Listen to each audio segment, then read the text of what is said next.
on my own university campus, on many university campuses, there is a self-confidence about Indigenous students where it's still hard work. It's hard work to feel like you are living and thinking in two worlds at once.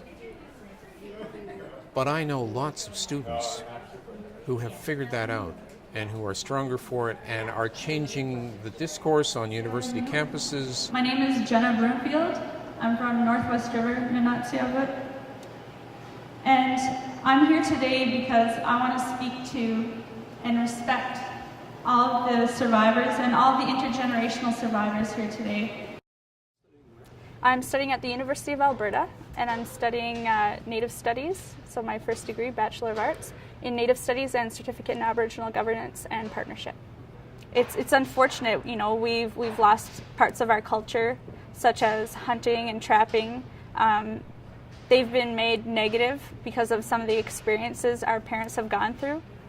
It's intergenerational. It's affected me, it's affected my parents, it's affected my grandparents, it's going to affect my children, my grandchildren as well. This loss of culture is very real to us. Personally, as a northerner, it's affected us because we've been relocated south. And to be a northerner living in the south, you have to take away a lot of things. And when one of those links are taken away from you, it's very hard to close that gap.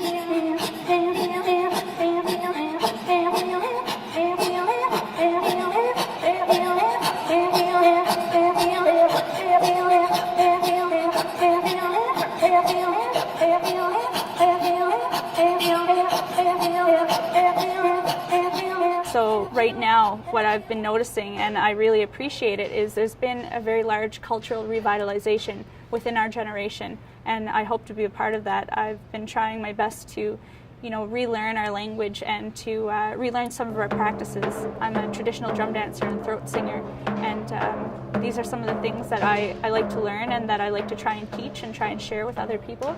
I also try and share as much of the knowledge as I can to other Inuit students, especially other Inuit children, other Inuit youth. But I also try and share it with everyone else because I want them to know that I'm very prideful of our culture, and I want them to know that I am learning it and that I am going to share it and that it is going to continue.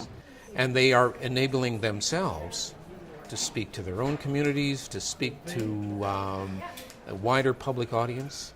There are some very interesting things happening on our university campuses, for example, where education, instead of being the wedge that drives people, that separates people from culture,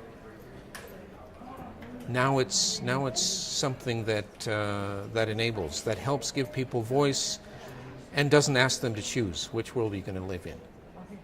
We don't bring forth our traditions to make us static in the past. We don't bring forth our traditions and share them with people to make them think, well, you're stuck back in ancient times. Why are you trying to copy that? Why are you trying to continue this tradition?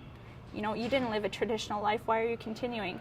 But to us, this is something that we're very prideful of. We're bringing it forth because this is something that our ancestors, our parents, our grandparents, our great-grandparents fought very hard to help survive, to keep this particular tradition alive in our family.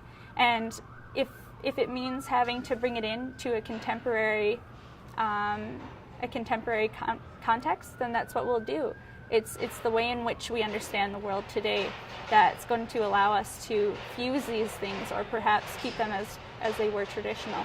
So with regard to throat singing in a contemporary context, myself and my partner with the Sela Singers group, we try and keep it a touch traditional because we like to emulate our environment just like our ancestors used to.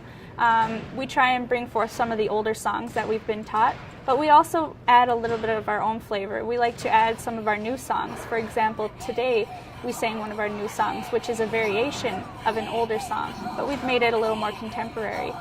There are also throat singers who have done collaboration work with beatboxers, with rap groups and hip-hop groups or country music. There's been a bunch of different types of fusion between our culture and other cultures and other types of music as well, which is a way that we bring forth our culture into the new modern world. This song was usually sung because it's a much softer one, so it was able to help us lull children to sleep. So I feel this is very much reflecting what it is we need to give to the residential school survivors.